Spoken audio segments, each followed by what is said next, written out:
Olá, você está no Podversas e esse é o penúltimo episódio da nossa segunda temporada. Nosso podcast é um espaço de troca e diálogo onde a ciência e o conhecimento estão a favor da sociedade. Nesta temporada, damos voz aos pesquisadores do projeto Somos Diversas e seus trabalhos apresentados no primeiro simpósio de acessibilidade e comunicação Somos Diversas, que aconteceu na Universidade Federal da Paraíba, em João Pessoa. Em cada episódio você vai conhecer estudos, ter acesso a dados, vivências e iniciativas que buscam transformar realidades e diminuir barreiras físicas, comunicacionais, atitudinais e institucionais que impactam pessoas com deficiência. Neste penúltimo episódio, conheceremos o trabalho apresentado pela professora doutora Regiane Lucas de Oliveira Garcês, da Universidade Federal de Minas Gerais, intitulado O papel da comunicação pública das universidades na acessibilidade e inclusão de pessoas com deficiência. Se prepare, o conhecimento inclusivo começa agora.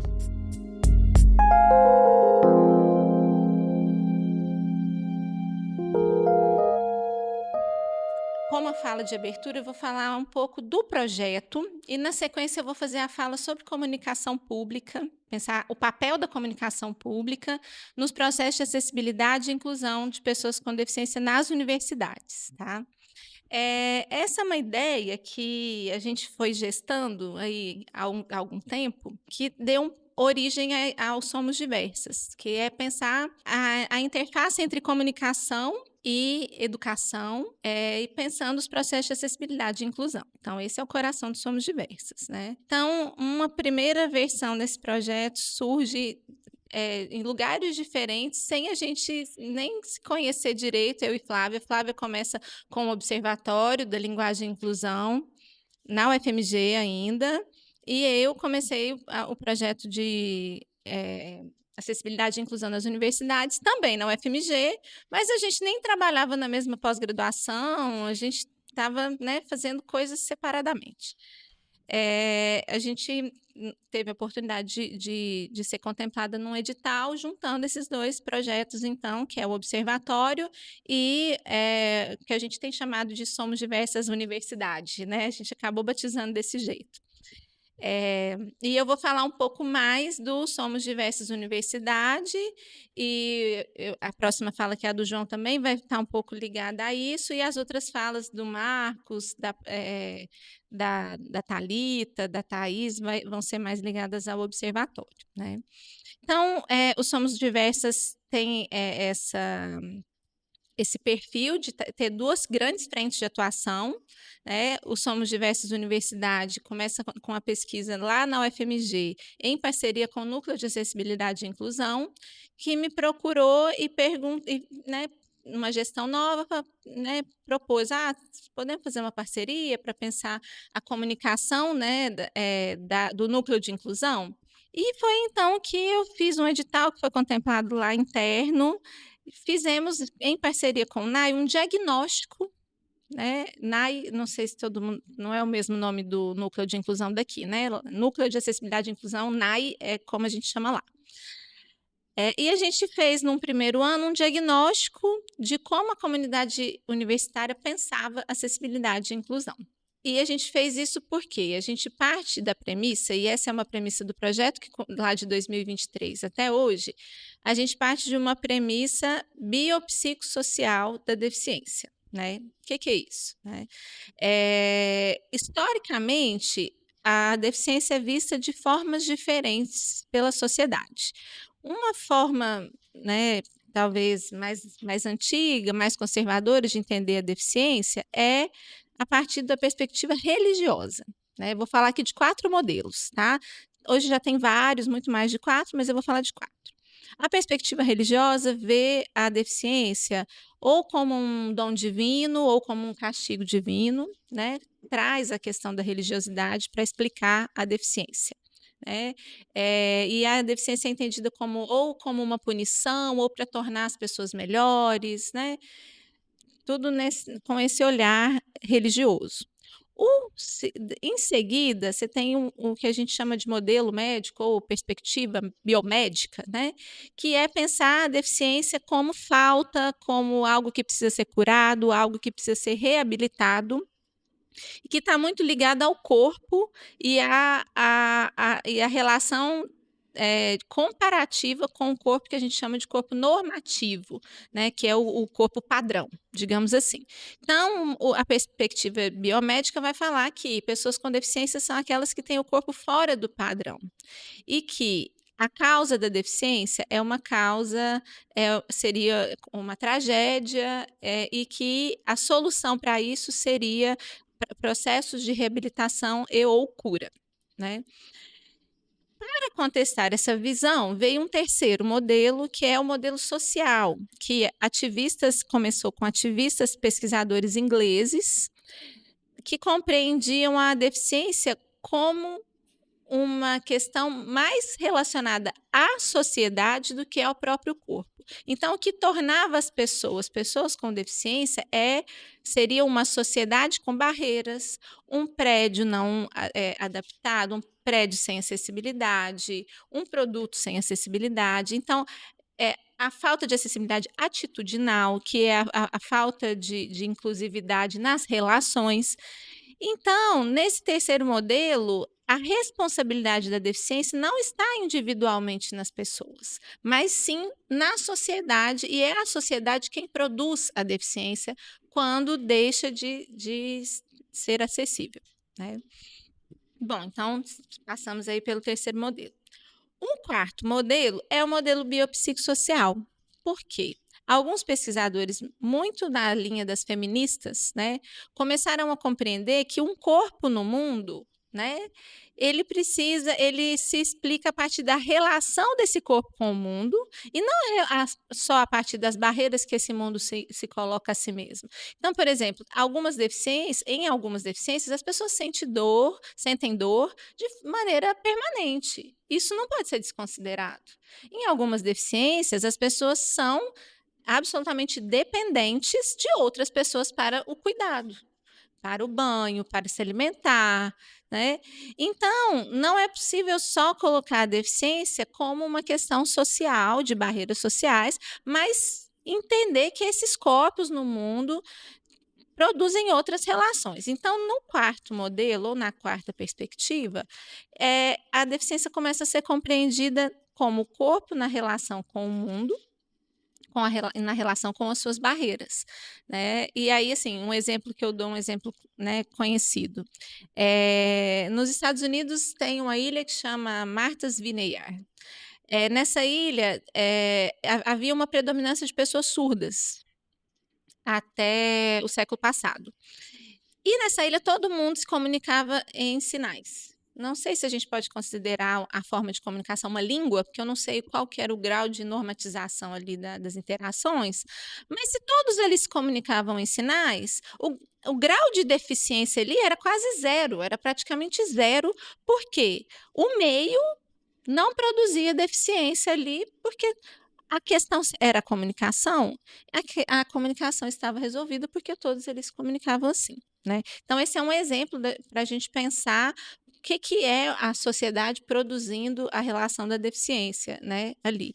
Ao mesmo tempo, você tem ali determinadas questões de saúde que são particulares, que são específicas, que precisam considerar essas pessoas. Bom, então, explicados os quatro modelos, né, eu vou me ater ao último modelo, que é o modelo biopsicossocial, que é o modelo que dá origem à definição na legislação, à definição do que é deficiência, que é exatamente um impedimento que se dá na relação com o meio, um impedimento físico, sensorial, ou de mobilidade, que se dá na relação com o meio. Isso está lá na Convenção Internacional dos Direitos da Pessoa com Deficiência.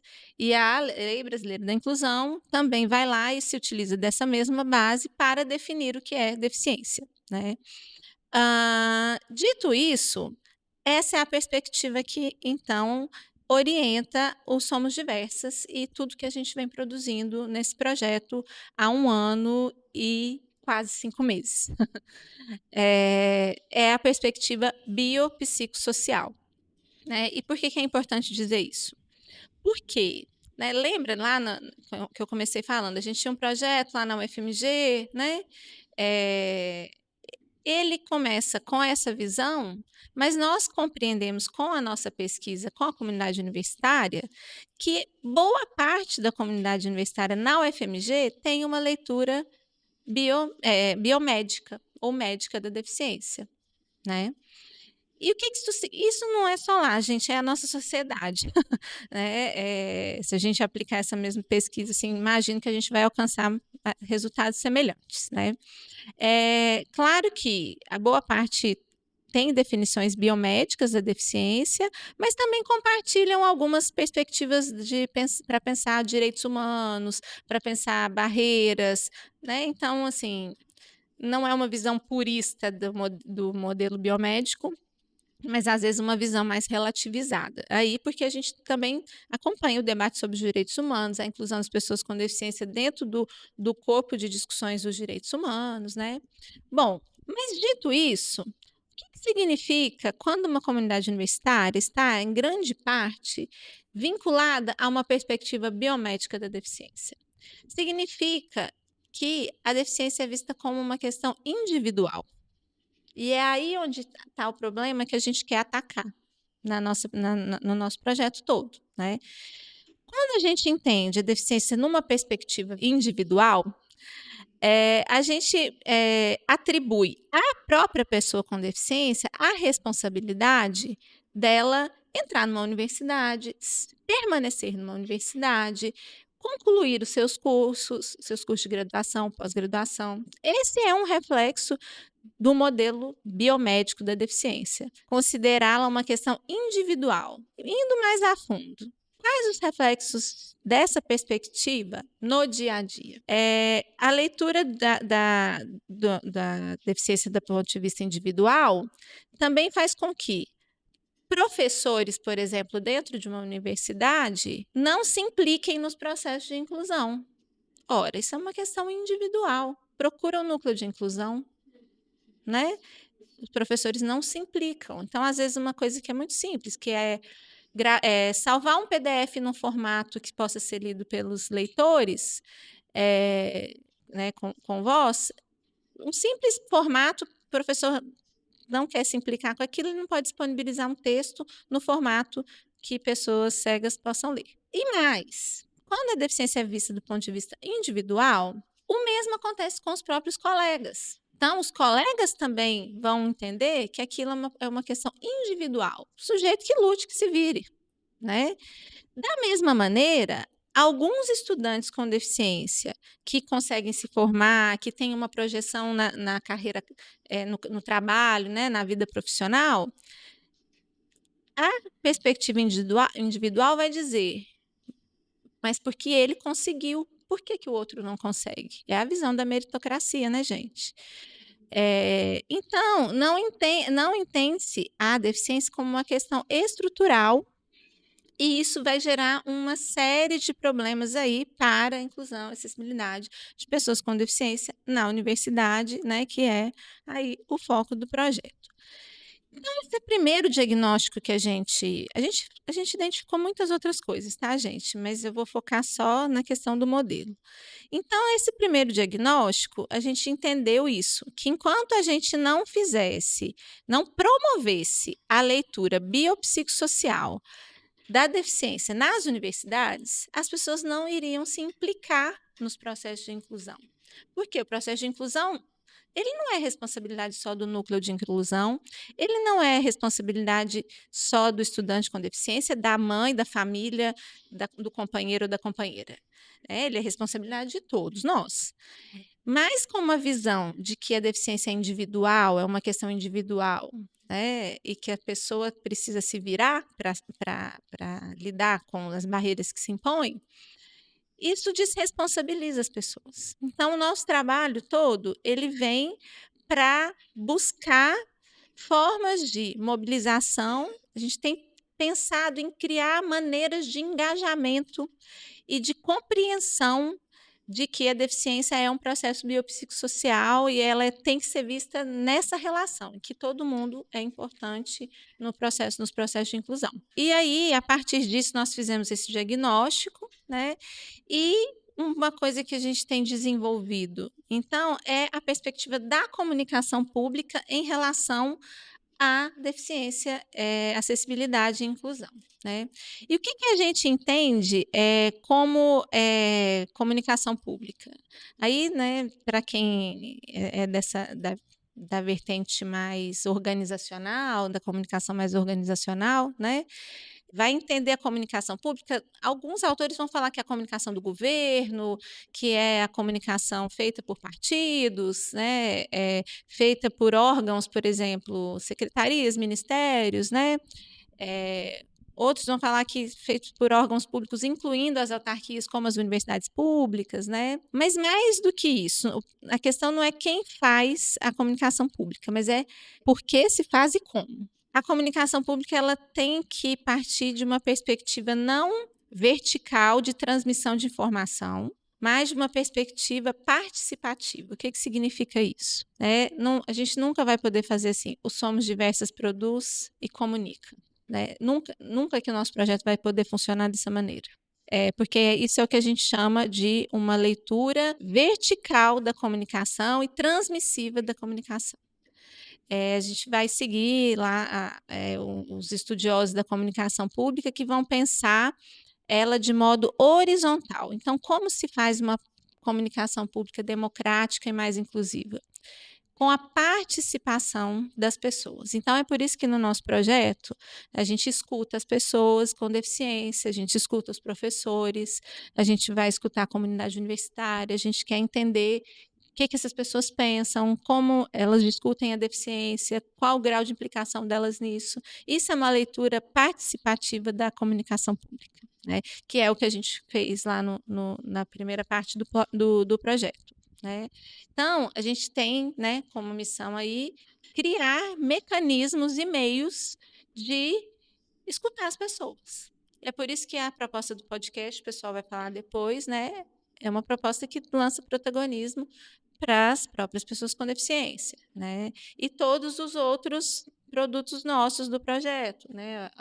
As redes sociais, o nosso observatório, né? E tudo que a gente vem, a nossa formação, né? Que a gente tem aí nos próximos passos, a formação, né? Em acessibilidade e inclusão que a gente está prevendo. Então, a gente faz uma associação, uma leitura do modelo biopsicossocial, com uma leitura da comunicação pública entendida de modo democrático e inclusivo, que é essa comunicação pública que escuta as pessoas e busca incluir diferentes pontos de vista no nosso fazer, né? E aí o porquê que a gente pensa a comunicação pública? Porque é um instrumento de comunicação das universidades, né? Quem faz a comunicação pública é só o NAI, Núcleo de Acessibilidade e Inclusão? Não. É só a reitoria? Não. Cada uma das unidades também faz a comunicação. Cada um dos nossos projetos, de todas as universidades, isso é exigido de nós, que a gente dê visibilidade para os projetos nos quais a gente trabalha, né, para demonstrar o impacto social que esses projetos têm na vida das pessoas, né? Nós somos financiados pelo governo, né? Então a gente presta contas por isso. Então, a comunicação pública ela é uma ferramenta importante, então, para desconstruir essa visão a visão biomédica que a comunidade universitária ainda tem, né?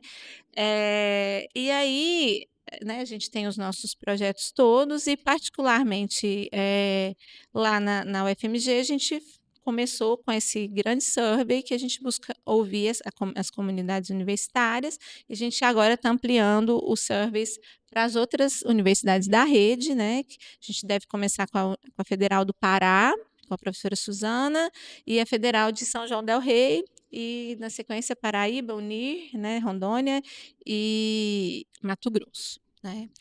E aí, a gente fazendo esse survey, a gente agora lá na UFMG, a gente já está numa segunda etapa, que é fazer entrevistas com diferentes públicos. Então, a gente escuta as pessoas com deficiência do campus, professores, estudantes, a gente escuta os professores sem deficiência, escuta os técnicos, não só para tentar entender o que eles pensam sobre deficiência, porque a gente já fez isso no survey, mas para tentar fazer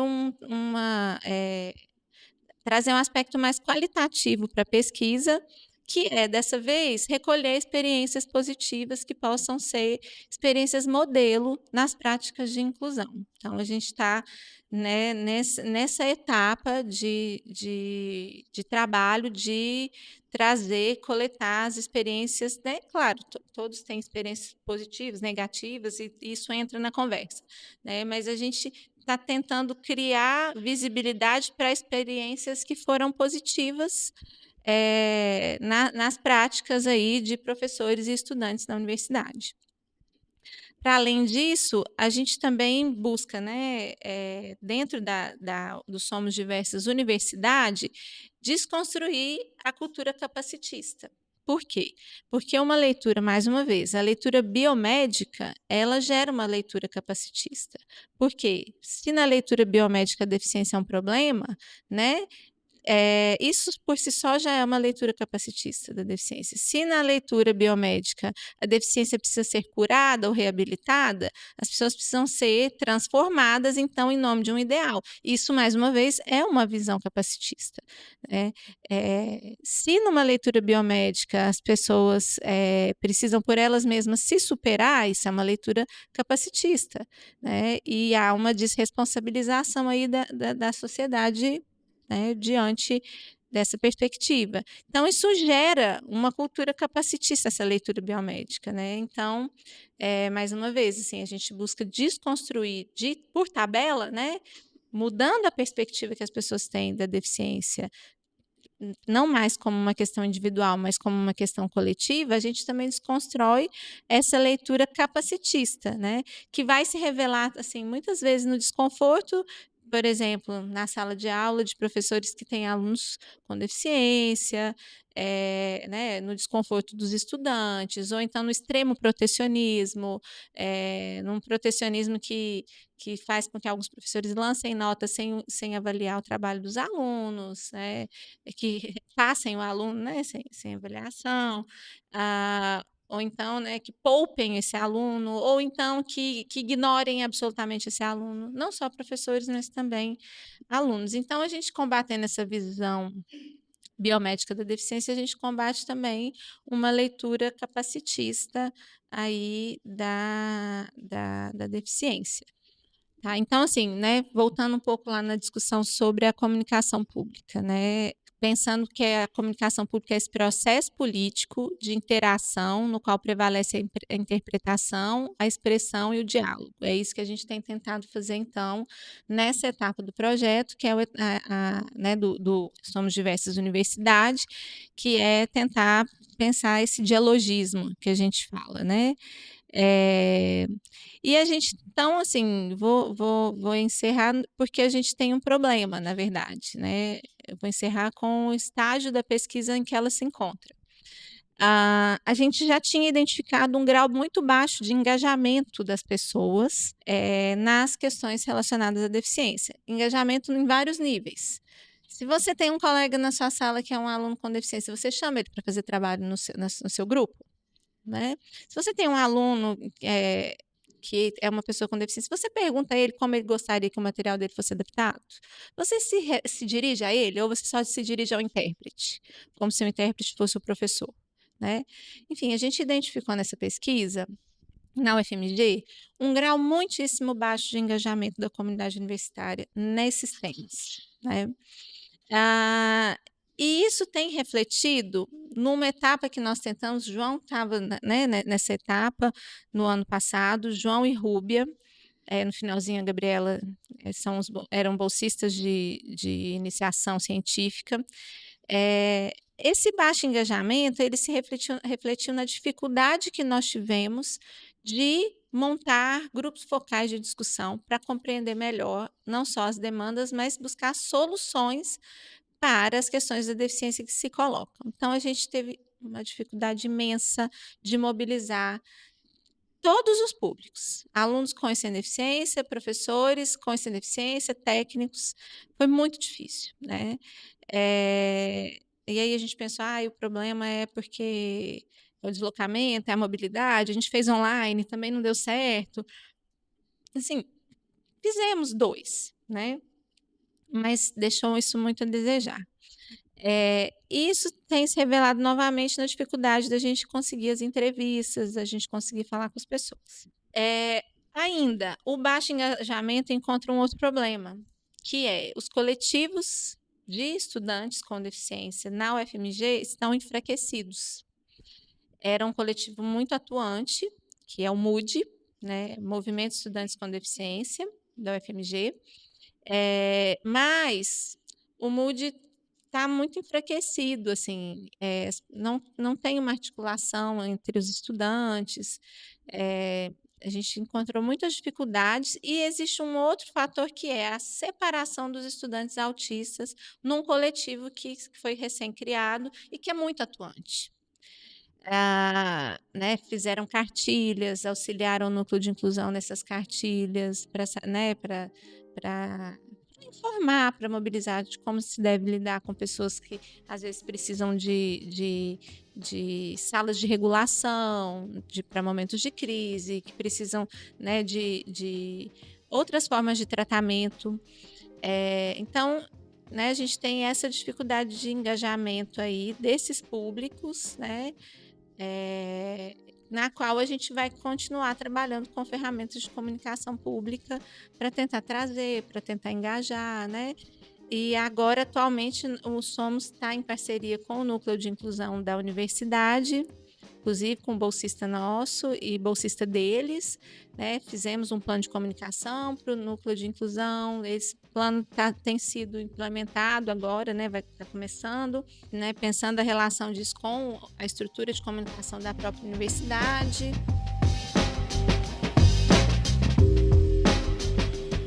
Agradecemos à pesquisadora Regiane Lucas por compartilhar seu trabalho de pesquisa em nossa segunda temporada.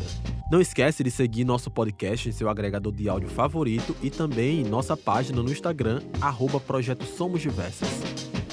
Este episódio contou com a edição e locução de Marcos Pac e roteiro de Thalita França.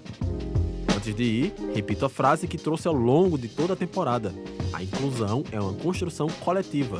Moldar nossas atitudes perante o mundo e as pessoas que nos cercam é fundamental para que possamos construir uma sociedade cada vez mais inclusiva e participativa. Até o nosso próximo episódio do Podversas. O Podversas é uma iniciativa do Observatório da Linguagem e Inclusão que integra o projeto de pesquisa Somos Diversas, financiado com recursos provenientes da CAPES, Coordenação de Aperfeiçoamento de Pessoal de Nível Superior.